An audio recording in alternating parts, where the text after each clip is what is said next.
You're listening to the Stethoscopes to Swaddles podcast with Shira Bergbauer, episode number 90. Oh my gosh, we made it to 90 episodes, and I couldn't be more excited. Also wanted to share that we also hit 20,000 downloads on the podcast, and I want to sincerely thank you for tuning in every week, for sharing the podcast with your friends, for telling anybody that has ears to listen to the podcast. Thank you. Thank you for being here. For those of you who have been here since day one, for those of you who started last week, thank you from the bottom of my heart.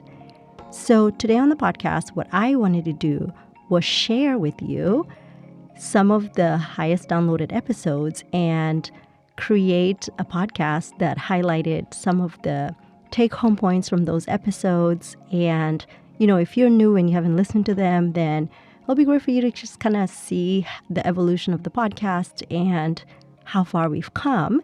So I'm excited to bring that to you today. I hope you enjoy it.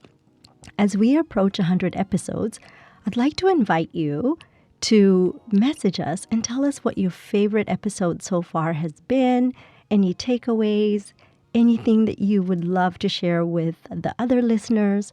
I'd love to hear it. So just email us at hello@stethoscopestoswaddles.com, or you can DM me on social media.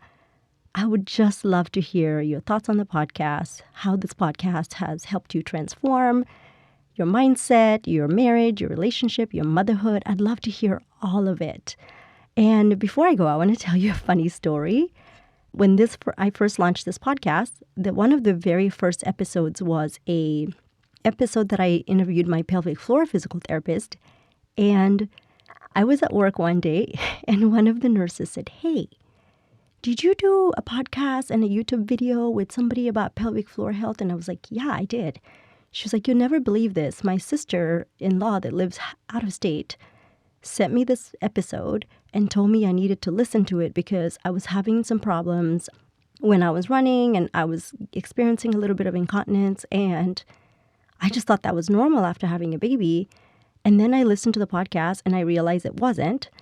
And I consulted the same pelvic floor therapist that you interviewed on your podcast. And yeah, it's been transformative." And that was the beginning of this podcast. And it spoke to the power of just sharing information, even information that comes easy for me or for some of the people that I work with, just having that information available to all of you. So I hope you enjoyed this episode, and I'll see you next week. Bye. Hey, Mama. You deserve a life free of overwhelm and burnout. Welcome to the Stethoscopes to Swaddles podcast. I'm your host, life and mindset coach, Shira Bergbauer. I'm also a wife, mom, and CRNA. This is the podcast for high-achieving mamas in medicine like you and I. Together, we'll learn how to navigate the ups and downs of working motherhood. If you're looking to thrive in your relationships and overcome overwhelm in your motherhood, marriage, and medicine, you're in the right place. Welcome to the Stethoscopes to Swaddles podcast.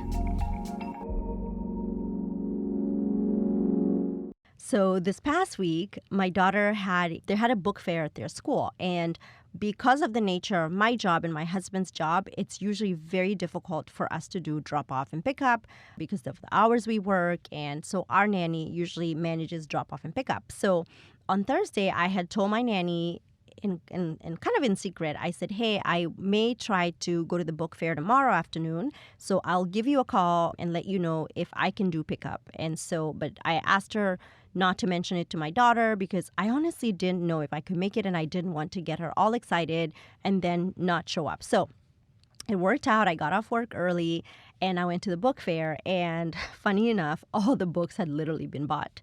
And there were a few Spanish books, so I bought some Spanish books. They had told us, once you come to the book fair, because it was around pickup time, if you come to the book fair, just ask them and they'll go get your kid. And so the librarian went to get my daughter, and when she brought her, she told her, "Your mommy's here to pick you up." And my daughter goes, "My real mommy?"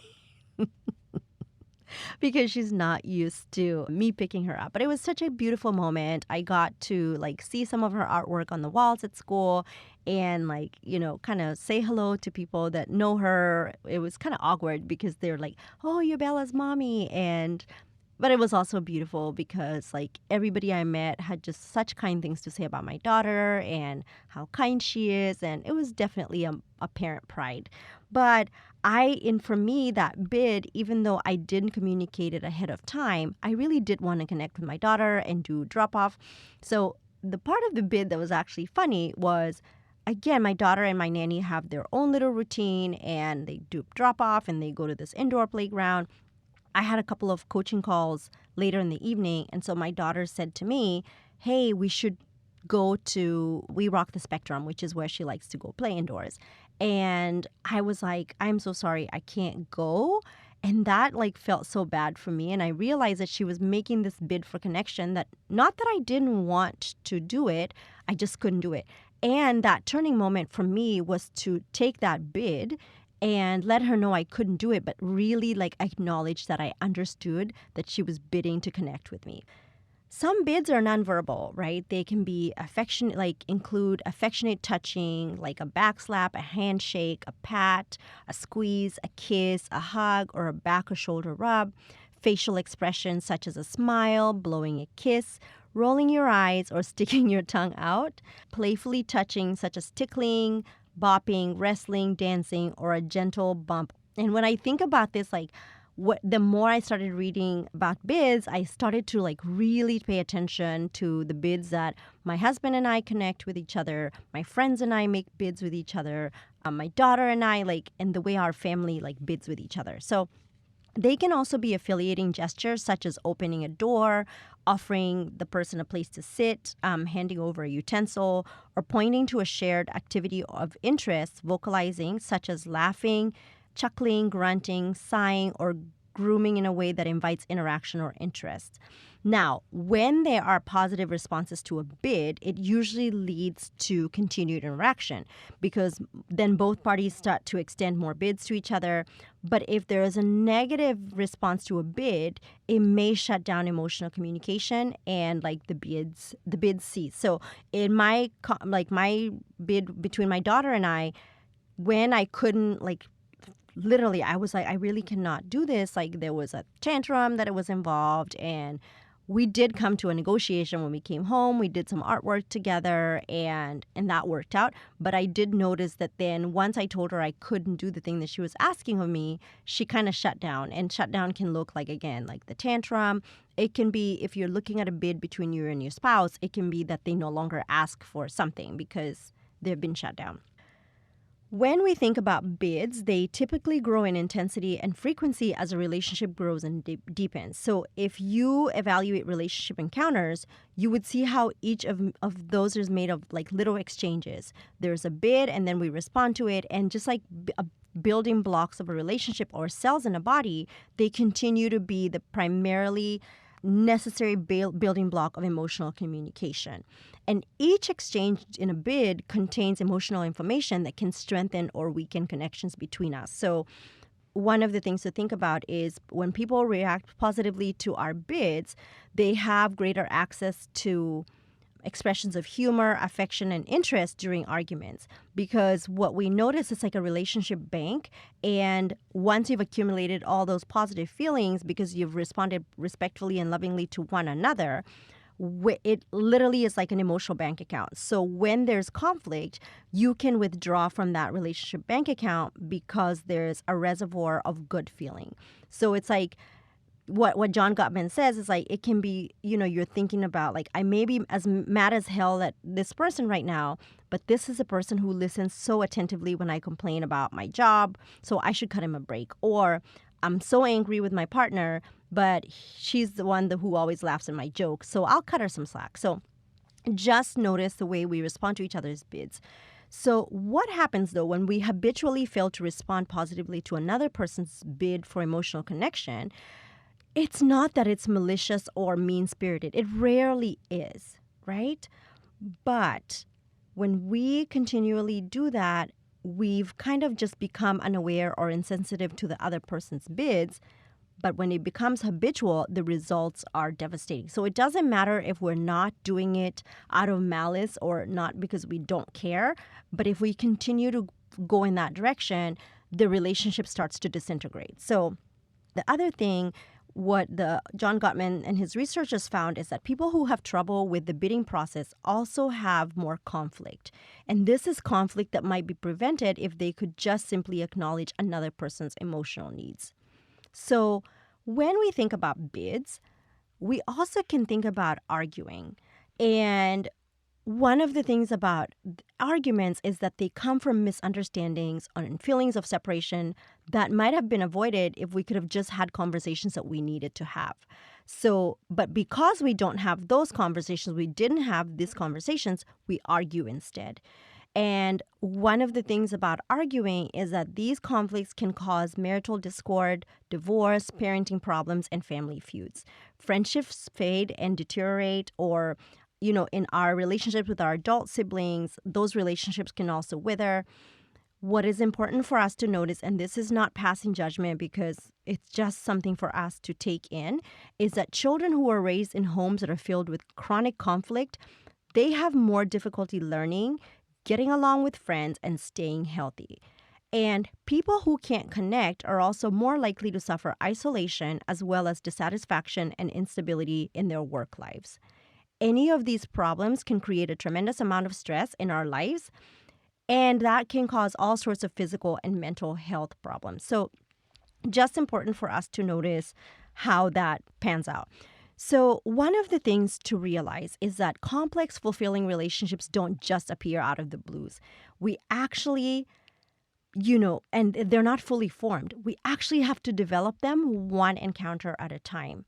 So what's most important for us to first think about when we think about bidding is how do we respond to each other's bids?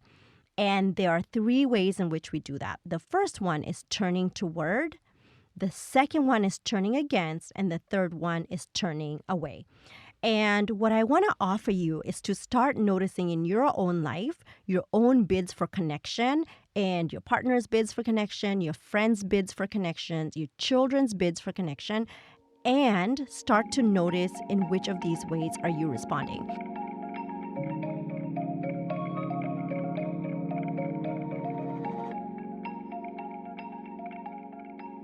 If you think about this triangle, right, many of us sometimes may go back and forth between the 3 different roles. Again, the rescuer, which is, the pain reliever, and their biggest fear is not being needed.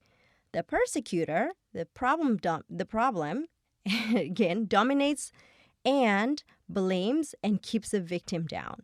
The victim feels powerless and is always in a woe is me situation. Now, the rescuer is like, poor you poor little thing. And the victim is like, poor me, And the persecutor is like, I'm going to dominate this. I'm in charge. It's all your fault. Everything's crumbling. And so I'm going to keep you down. Notice that, again, we do go back and forth between these roles. Sometimes we kind of maintain a specific role, and that's what we can identify with. All these roles contribute to the drama, right? So none is greater than the other. It's just part of to notice in our own relationship, like, where do I stand? Am I the rescuer? Am I the persecutor? Or am I always the victim?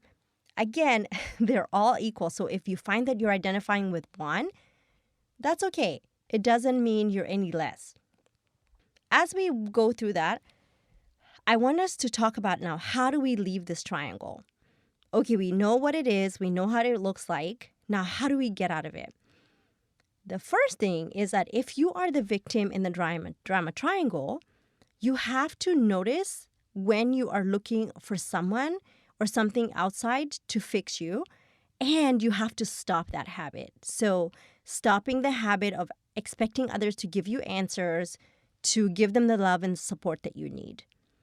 If you are a rescuer, and this is difficult to accept as a rescuer, you have to stop trying to change, control, or get support from others. Both the rescuer and the victim have to learn how to love, honor, and respect themselves. In the previous episode, I talked about the idea of you are responsible for your own emotions. So you're responsible for your love, your joy, your comfort, your happiness, your self-worth, your self-trust, you are 100% responsible for that. So if you are a victim, you have to acknowledge that for yourself. You have to acknowledge that it is not the rescuer's job to create safety and security for you in the relationship, and it is also not their job to make you happy. If you are the rescuer, you have to allow the victim to have agency and stop trying to create and curate emotions for them. If you are the persecutor, you have to notice that blaming others only creates further negativity and never accomplishes anything positive in relationships. So if we don't notice any of that, right, these are unhealthy and they're very unhealthy and dramatic positions, and they will only cause more serious challenges. So every role that you're taking in that triangle, notice that for yourself and commit to owning and having agency over your own emotions. That way you're not trying to either, as a victim, expect others to fix you, as a rescuer, expect to fix others, and as the persecutor, accept others to take ownership of your own actions.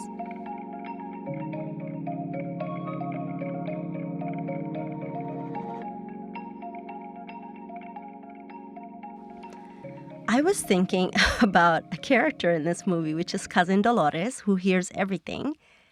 And she was so in love with Mariano.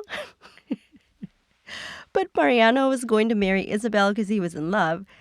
And she also struggled with giving herself permission to feel because she could hear everything. And so she carried the burden of hearing everything that was happening. She could literally hear, a peep. And it was like just so difficult for her. And so people in this movie, in the end, give themselves permission to feel and allow themselves to just be who they're supposed to be, right? To be themselves. But my favorite song in Encanto is Dos Oruguitas. And in English, it's basically, I believe, two caterpillars. And it talks about how they're in love and they're yearning and they hold each other and they keep the world burning. And that for me was also permission to feel love, permission to allow what is to be. And to words in the chorus, the lyrics translated in English are basically, don't hold on too tight. Both of you know it's your time to grow, to fall apart, to reunite. Wonders await you just on the other side. Trust they'll be there and start to prepare the way for tomorrow. Both of you know it's your time to grow, to fall apart, to reunite. And so many times in life, we hold on to the very things that are like holding us back from our dreams.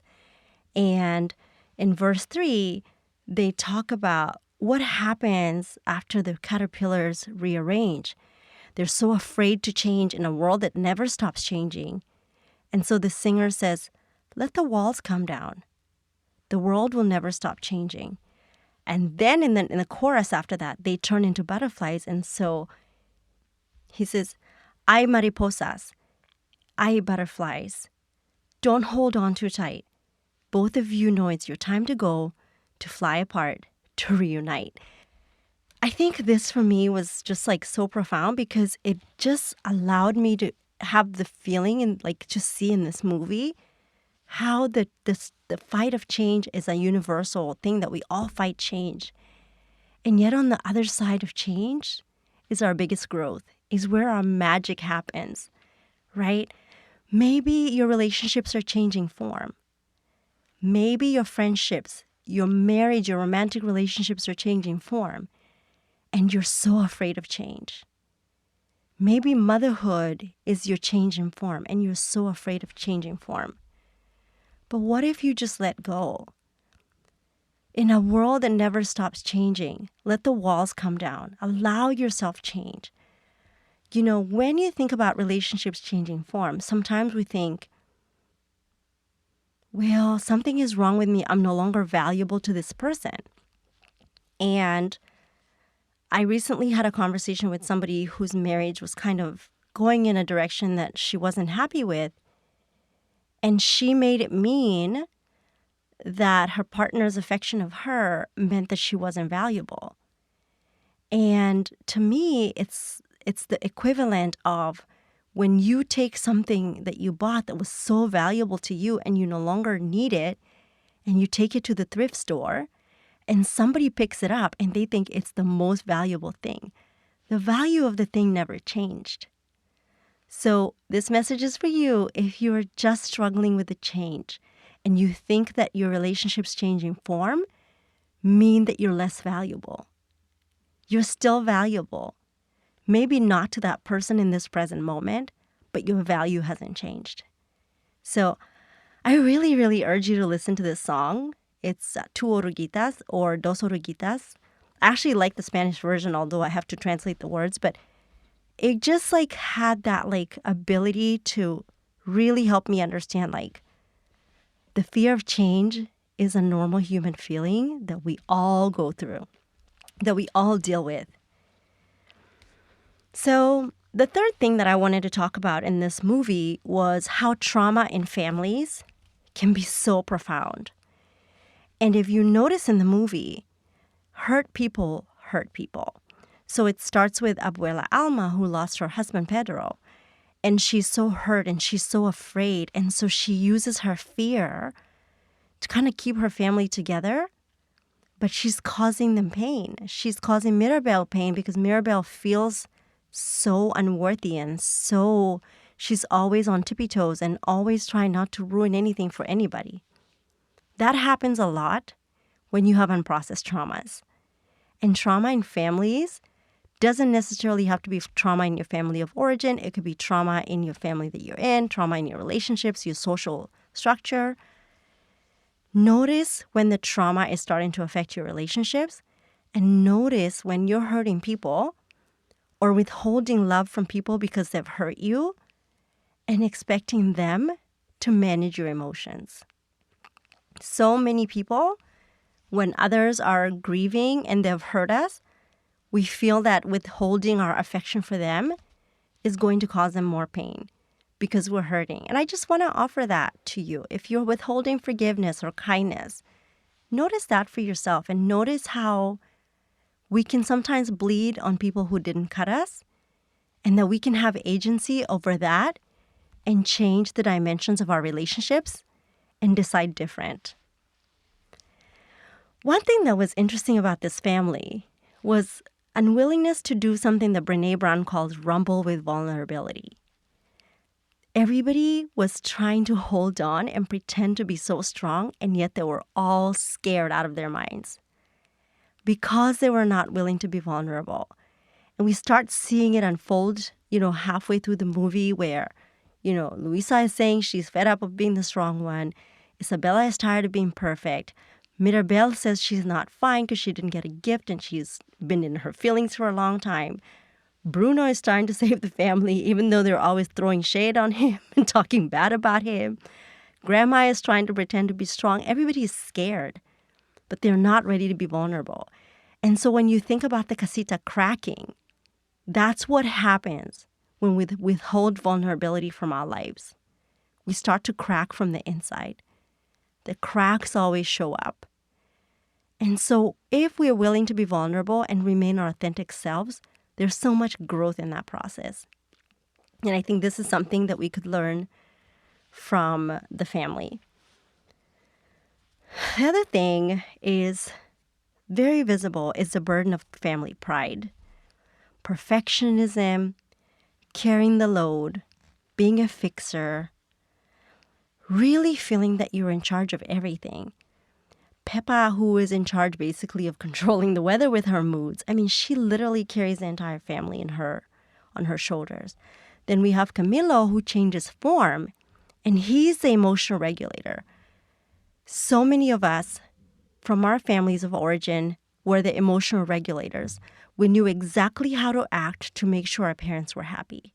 We knew how to distract our parents when we knew they were struggling. We knew how to distract our parents when we knew there was tension in the house.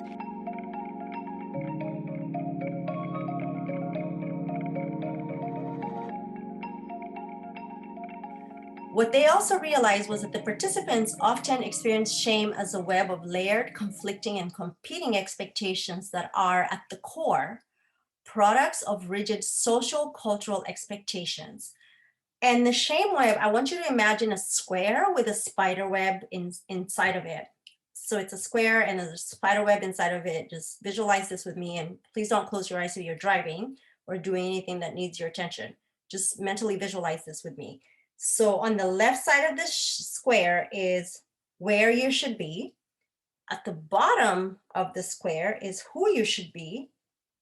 And then on the right side of the square is how you should be. Okay, so just kind of listen to me.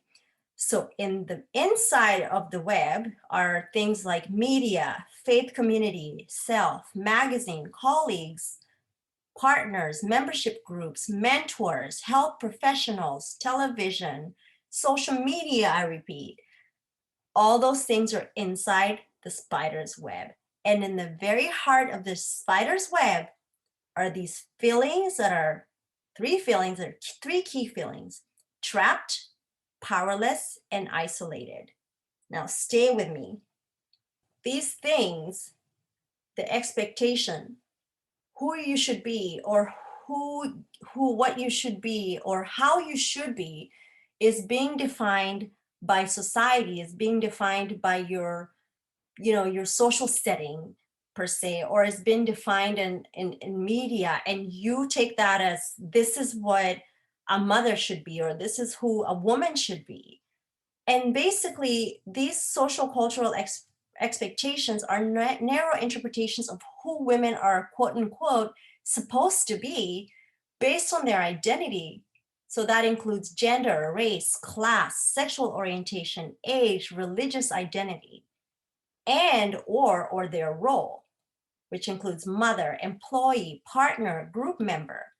So what Brene and her fellow researchers found was that these expectations are often imposed, enforced, or expressed by individuals and groups. So ourselves, our families, our partners, our children, our co-workers, groups that we're in, and they're the expression of these expectations are in turn constantly reinforced by media culture such as television, advertising, marketing, film, music, and print. And back in 2006, I don't believe social media was, where it is now. So I'm adding social media to the list just to drive the point home. So the concept of this web, again, still thinking about the spider's web, it illustrates how our options are limited and expectations are far-reaching, and they're being reinforced everywhere we look, and they're being interwoven into our experiences and our relationships. The participants often found themselves in situations where feeling trapped was inevitable. The shame web entangled them with unattainable expectations or multiple conflicting expectations that could not be simultaneously met. Therefore, connections had to be severed or forfeited. The web is also a good metaphor for expressing the idea of feeling stuck and trapped, which really expresses in visual how these people felt. If you're trapped in a spider's web, you're really, really, really trapped. So the second part of this shame resilience theory was now coming up with the components of shame resilience. So how do people become resilient to shame? And these researchers found 4 key aspects of shame resilience: empathy, connection, power, and freedom. Now, they described empathy using a description by Ivy and his colleagues who had done similar research about human connection. And they described it as the ability to perceive a situation from the other's perspective, to see, hear, and feel the unique world of the other. The research participants clearly experienced empathy as the opposite of expressing shame. And the aspects of empathy that are important to think about is to be able to see the world as others see it, to be non-judgmental, to understand another person's feelings, and to communicate your understanding of that person's feelings. The participants said that in experiencing an empathic response to their shame experience, their sense of connection and power was often increased, restored, and sometimes strengthened. Now, think about connection, and I'm trying to like interweave my fingers together, and just the fact that empathy kind of kept that lock. So if you try to pull it apart, there's no disconnect, right? And they also said that when they acknowledged that they engaged in self-empathy, because that is definitely a thing, they did increase their shame resilience, but not in the same way as connecting with others and getting that same feedback. So number two was connection. So connection was about mutual support, shared experiences, and the freedom to explore and create options. This allowed them to move away from the social or cultural trappings of the web shame by working with others to redefine what is valuable and important. And the individuals and groups that often enforce the social or cultural expectations that create shame for women emerge as equally capable of being a source of connection building for women.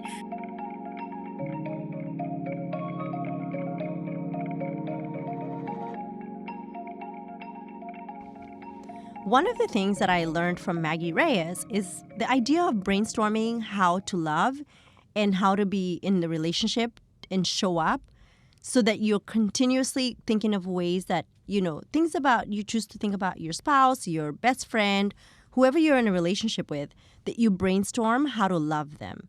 You brainstorm how to make your relationship better.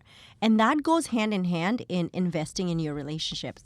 One of the things that Maggie actually has had us do in the course is look at how we were rating the quality of our relationship, whether it's marriage, whether in this case it's marriage, right?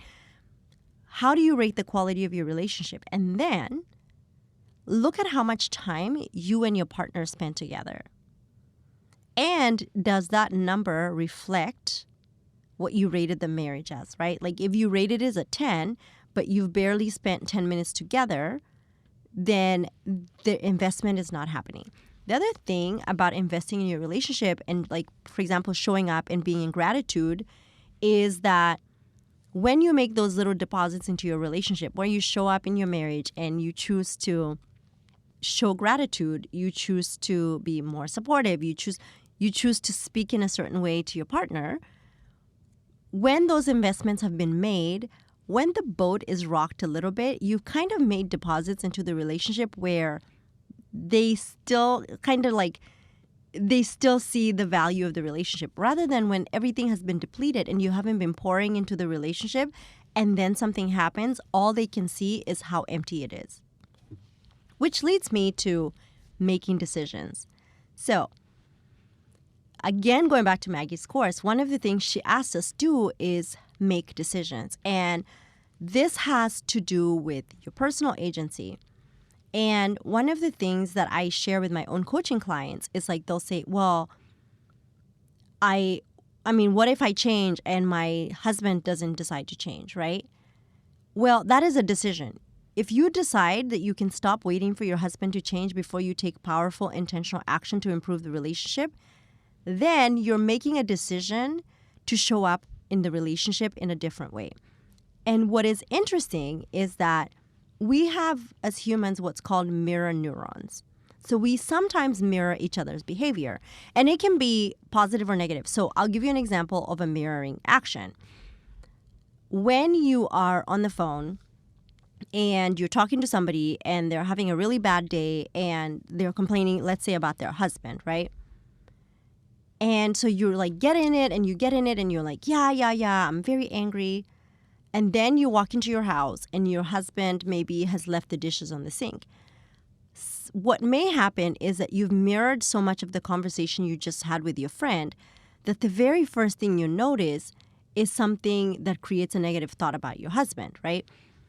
So in the same way, how we mirror behavior is when people in our life start showing up as maybe being confident and we're around them more, we want to be more like them.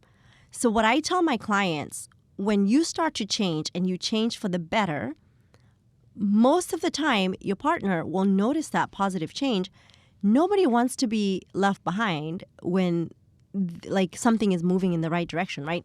So of course the thing that is going to inspire them to also do better and be better is seeing your own improvement in your own, the way you're showing up in your relationship. So do they have to change? No.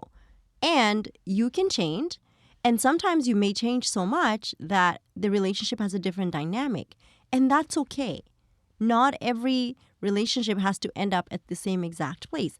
Sometimes that can be the catalyst of maybe we are not going in the same direction in this relationship. Like we need to make some serious decisions, right? So when you start to decide how you want to show up in your relationship, I think one of the most important decisions is deciding that your relationship matters, which goes back to what I was talking about, investing in your relationship. Like, how much are you willing to invest in your relationship if you've decided it matters, right? Is how important is this relationship? And then reflecting on what actions, which that also includes your to-do list, that it should be a reflection of this intentional decision. Like, are you investing in this intentional decision to the point where it shows up in your day-to-day life? And it's important for us to have expectations that it's not going to be amazing and romantic like in the movies all the time, because it's not real life. I mean, if anything, sometimes when you look at like movies where like the husband's is a teacher and the wife is a stay-at-home wife and they live in a $2 million mansion, you already know that that reflection of relationships, even that dynamic, is not real life, right? So I want you to think about when things are like not quote unquote the way you want them to go. Like being okay with, again, the 50-50 aspect of life, it applies in relationships too. Some days there's going to be up, some days there's going to be down. Sometimes there's going to be crucial conversations, which are difficult conversation. It doesn't change anything about you or your partner or how your relationship is going to turn out. It's just the normal ebbs and flows of life. Like even when you think about like the ocean, sometimes there's high tide and the ocean like is in a different position. Sometimes there's low tide, right? I actually was so fascinated when I first moved to the United States because on the Indian Ocean, like when the tide is low, the water moves miles and miles away and then it comes back to normal. And the first time I went to the beach here, I was like, wait, why is the water still over here? Because for me, the concept of the ocean moving far away and then coming back later in the day, it was just like, that's what I knew, right? So even in our own relationships, sometimes there will be highs and there will be lows. And the lows don't mean that the highs are not coming. It's just that when we have a more realistic expectation that some days there's going to be difficult conversations, sometimes there's going to be conflict, which is going to be the topic of next week's podcast, like we're okay with that. We make it okay and we know that nothing has gone wrong just because things are not maybe at 100%, right? I'm Shira Bergbauer, and you've been listening to the Stethoscopes to Swaddles podcast. New episodes are out every Monday. These episodes are created by me, Shira Bergbauer, and produced by Cassidy Mitchell. If you enjoyed this show or found it helpful, please rate it and review us on Apple Podcasts. If the concepts I share on this podcast resonate with you, or you're ready to change your relationships and mindset, I can help you. If you'd like in-depth, personalized support, I'd love to invite you to apply for my Life and Mindset coaching program. Just imagine you and I every week working together as I teach you the tools to up-level your life. To book your free 1-hour consultation call, go to www.stethoscopestoswaddles.com/consultation. You're doing a great job, Mama. Have a great week. Bye now.